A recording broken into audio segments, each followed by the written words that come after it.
My name is Greg Abbott. I'm the governor of Texas, and I want to let you know Texas grieves for the people of El Paso today. On a day that would have been a normal day for someone to leisurely go shopping, turned into one of the most deadly days in the history of Texas.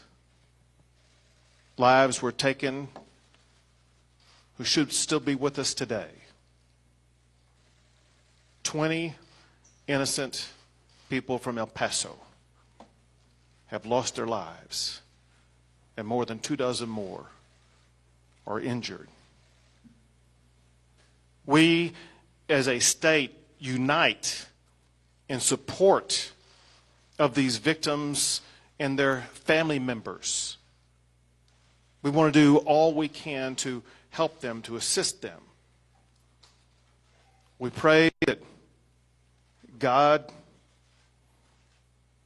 can be with those who've been harmed in any way and bind up their wounds. We want to express incredible gratitude for all the law enforcement and the swift response that they took to minimize the loss of life by directly confronting the shooter, getting him to disarm himself and be able to arrest him. We could not have done this without the effective law enforcement activities of the El Paso Police Department, by the Texas Rangers, by state, federal, and local law enforcement working collaboratively the way law enforcement does work, making sure that swift justice would be achieved. I want the city of El Paso to know, and the El Paso Police Department and everybody in this entire community know, that the state of Texas provides its full support for this community in their efforts to rebuild. For the country that I know has been paying a lot of attention to this, asking what they can do, I ask that you keep El Pasoans in your prayers. We know the power of prayer and the power that you can have by using that prayer. For every mom and dad, for every son and daughter, we ask that you put your arms around your family members tonight and give them a hug and let them know how much you love them. As I was talking with members of the Texas House of Representatives behind me right now, moments ago, they pointed out to me, as they showed to me what a video taking place in this community about how people in this community were standing in lines around buildings to give blood, to provide water, to provide support. And as they pointed out, El Paso is defined not by the catastrophe that struck this town.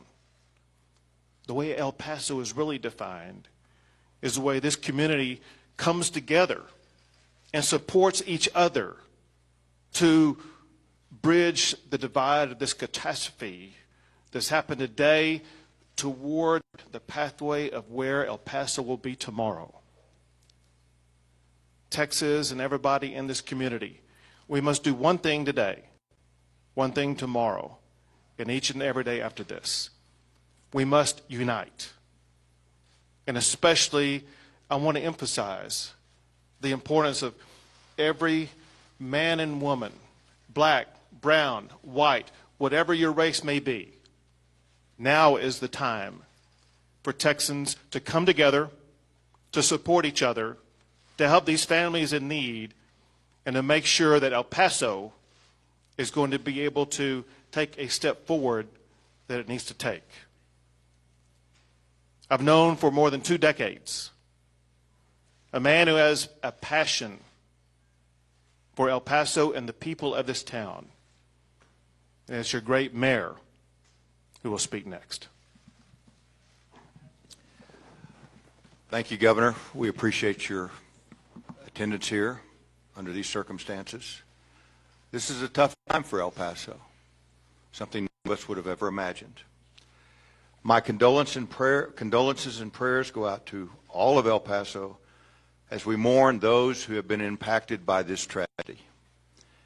Adair and I, with the rest of El Paso, will pray for and mourn those who we have lost. We will remember their lives and honor their memories together.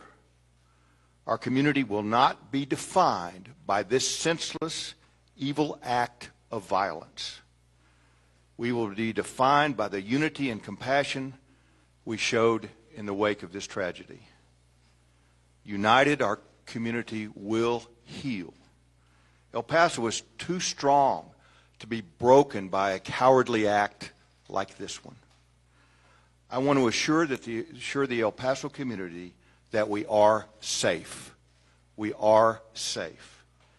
Thank you to the El Paso Police Department and our law enforcement partners for their swift response and assistance. I will now turn it over to Chief Allen for specifics. Thank you, Mayor. Active shooter call went out this morning to 911 at 10:39 a.m. Police response, first officer on the scene, was 10:45 a.m., a 6-minute response time. From this shooter, we have 20 confirmed fatalities, and we have 26 wounded. The ages and genders of all these people injured and killed are numerous in the age groups. The situation, needless to say, is a horrific one. Crime scene is being assisted by the FBI. Various law enforcement agencies respond to this scene. The Sheriff's Department, DPS, Border Patrol, everyone that carries a badge in this town pretty much showed up to that particular scene. But needless to say, the scene is a horrific one. Unfortunately, because of the nature of the situation, the scene will be in play for a long period. Unfortunately, the deceased will remain at the scene until the scene is processed properly for evidentiary purposes to be gathered for later prosecution. The state of Texas will be the lead agency or entity prosecuting this particular individual. It has a nexus at this point in time to a hate crime. The FBI will be looking into that with the other federal authorities. But right now we're looking at potential capital murder charges for this individual. I'm not going to give you his name right now. He's a 21-year-old white male out of Allen, Texas. And with that, I'm sorry. Turn this over to Chief Augustino, who personally responded as well. Thank you, Chief Allen. I want to highlight what the Chief and our Mayor was saying. And this incident that happened this morning, it activated the whole system, and the system was successful. From the first calls that came to 911, getting crews on the scene within 6 minutes. We had hundreds of responders, not just from local, but state and federal, as they said. As tragic as it is, luckily we had no first responders injured in today's events. But it does take a toll. I'd ask that the community keep their thoughts and prayers not only with the victims and their families who lost their lives or were injured today, but with their first responders as well. With that, I'm going to turn it over to the FBI Special Agent in charge. Thank you. My name is Emerson Bowie, E-M-M-E-R-S-O-N-B-U-I-E. As a member of this community for the last 2 years, words cannot express how I feel right now because this community has embraced me with open arms. And I share the sentiments of everyone at the table as to how we all feel for the families and the victims today. The FBI, as a federal law enforcement agency responsible for a number of jurisdictions, has come in to assist with the other federal agencies as well as state and other local agencies just to provide support in the investigation as this murder investigation continues, as well as look at other aspects of the investigation that could potentially be looked at from a federal standpoint. The investigation is still early on. The primary concern, of course, is the victims, making sure they receive the care and courtesy that they deserve. And as we continue to move through this investigation, we will provide updates along with our other partners. We'll take a few questions.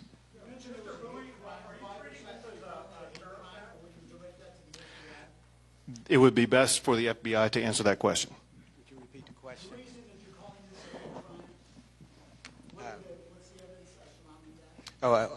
First and foremost, I did not call it a hate crime. I said we're looking at other aspects to ensure what potential violations are out there before we can label any type of investigation. We have to ensure that the evidence and the precursors are there, and they have to be reviewed to make sure that we are executing and moving in the right direction. So at this point in time, we're reviewing all the evidence that we have collected so far. We're pursuing other leads. We have mobilized additional officers for assistance in that vein, and we will conduct investigations just like we have in other incidents.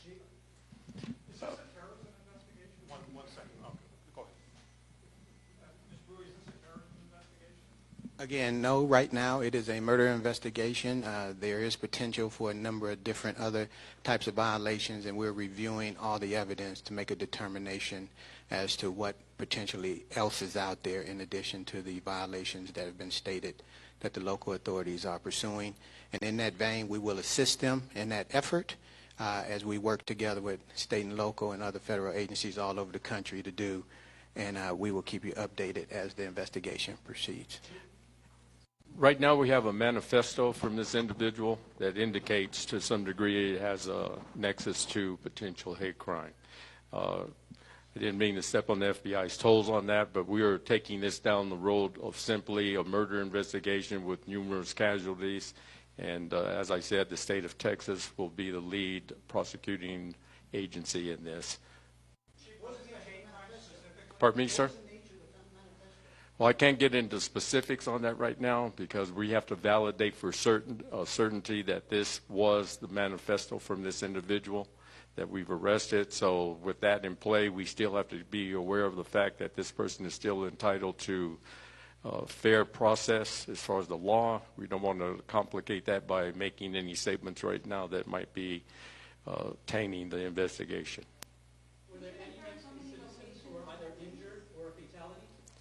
Would you mind repeating that? Were there any Mexican citizens who were either a fatality or a casualty?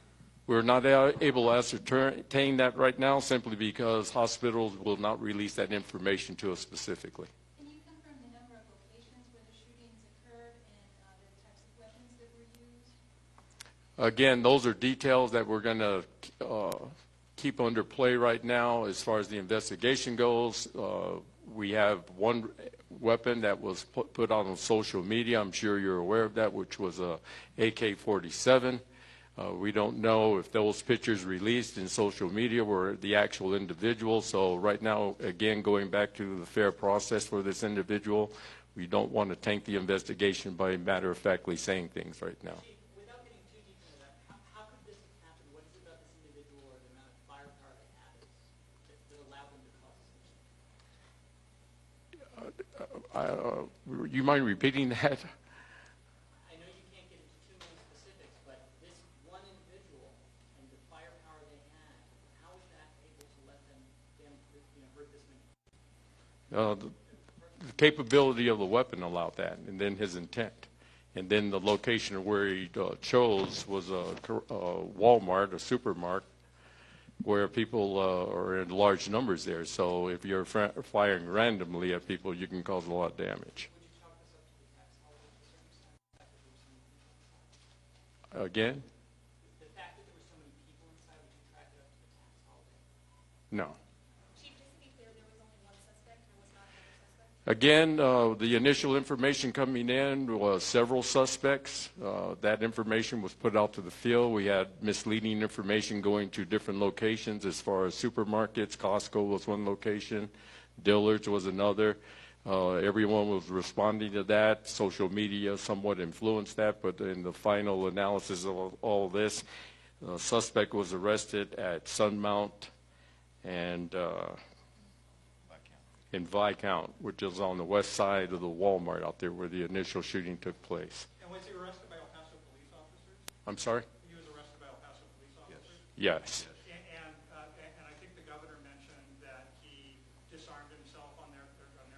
He surrendered to the approaching officers. And he was still armed at that time? I don't know that matter of factly, but he surrendered to police upon being seen. Multiple weapons or only one? Right now, we only have one. There was a Honda Accord at that scene. Was that his vehicle? And there were police. You're asking for specifics right now. Right now, that's still under investigation. The white man with the manifesto is becoming an increasingly common threat in the United States, it feels like. What can we do to prevent this from happening in the future? That's for a psychologist, the answer. That's something that is definitely, I think, in play, but that's beyond my skill sets. How did the city and some of these commercial zones prepare for, if they did prepare for a situation like this? I only caught the tail end of that, ma'am. Do we train for active shooters? We train for active shooter events all the time. And as I've said to my staff and to the department, we train for this, not expecting it to happen, but nonetheless, we have to prepare for it to happen.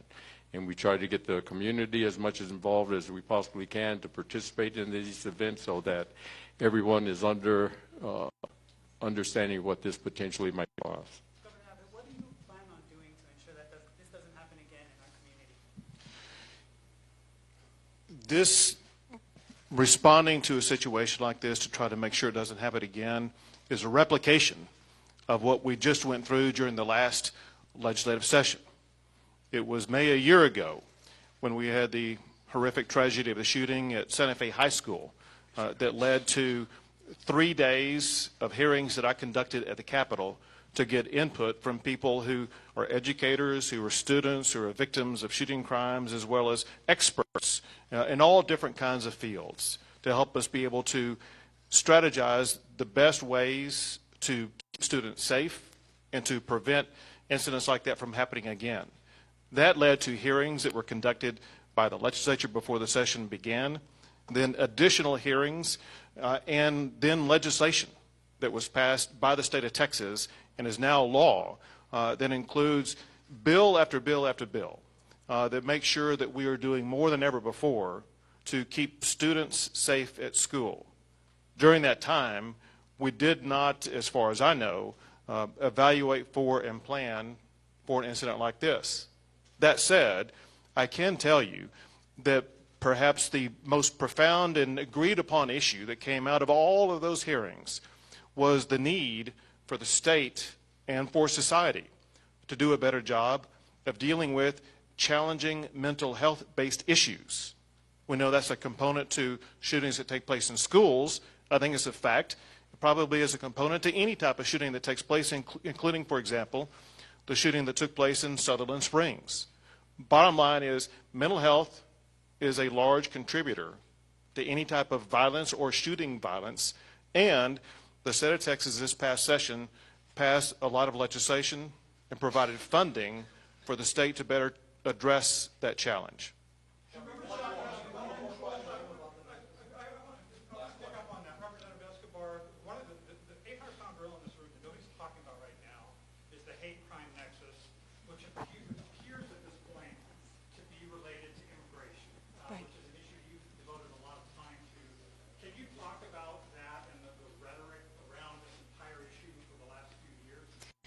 So the question about the manifesto and this emerging narrative that we're seeing throughout our country as to domestic terrorism, which is, and obviously I want to say we don't know.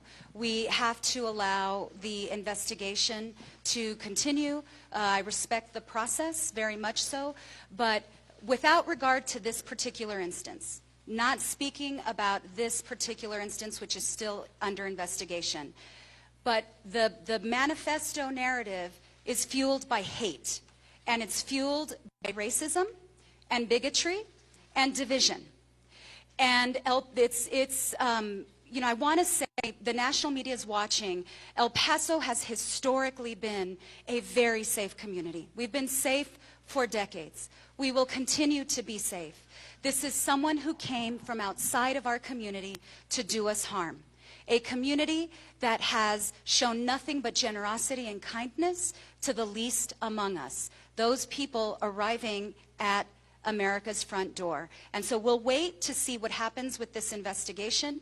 Once we have a determination by law enforcement, then I think you will see a lot of us coming together to make some very strong statements. But for now, we will let the investigation continue. Let me just say one thing in closing. To echo what Congressman Escobar said, this person did not come from El Paso. It is not what we are about. We are a special community, and this would not have happened from an El Pasoan, I can assure you. Now, you may have, I want to thank the governor and other elected officials who've expressed their support here, and they're also, you all may want to know if there are going to be any more updates on this, and I'm going to let Chief Allen close with that. We'll do another press conference if we find out anything different that we can expound upon later. I want to thank you all for coming. Thank you.